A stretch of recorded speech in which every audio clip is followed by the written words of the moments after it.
Hi అండి, అందరికీ నమస్కారం. ఈ కాకరకాయ అయితే ఫ్రిడ్జ్లో పెట్టి వారం అయింది. అందుకే ఇట్లా మొత్తం తెల్ల బూజు వచ్చినట్టు ఖరాబ్ అయినట్లున్నాయి. దీన్ని అయితే పక్క పెట్టి వేరే కూర అయితే చేస్తున్నా. ఇక వంట అంతా అయిపోయినాక పొయ్యి అయితే కడిగి మొత్తం ఇక నీట్గా పెట్టుకున్నామని పొయ్యి అయితే కడుగుతున్నాను. ఈరోజు అయితే నేను అంబలు చేసిన. ఎండ చాలా కొడుతుందని రాగి అంబలు చేసి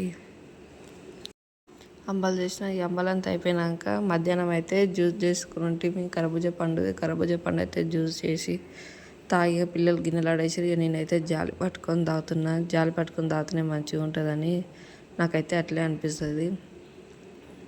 ఇక నైట్కి మళ్ళీ వంట చేయాలి. మొత్తం ఇళ్ళల్లో గలీజైన చింతపండు అయితే నానబెట్టిన తర్వాత కళ్యామాకు అయితే తెచ్చింది. కళ్యామాకు మొత్తం ఇట్లా తీసుకొని ఫ్రిడ్జ్లో పెట్టుకుని చాలా రోజులు అయితే ఉంటుందని ఫ్రిడ్జ్లో పెట్టిన. ఈ నైట్కి అయితే ఉపచారం అయితే చేస్తున్నా. నా వీడియోస్ ఫస్ట్ టైం చూసినట్లు లైక్ కొట్టండి, షేర్ చేయండి, సబ్స్క్రైబ్ చేసుకోండి. వంట అయితే పూర్తయింది. వంట చేసి మా పిల్లలకైతే పాలు అయితే కాగబెడుతున్నాయి. అంతా కడిగి బాటిల్లో నీళ్ళు అయితే నింపి పెట్టుకోవాలి.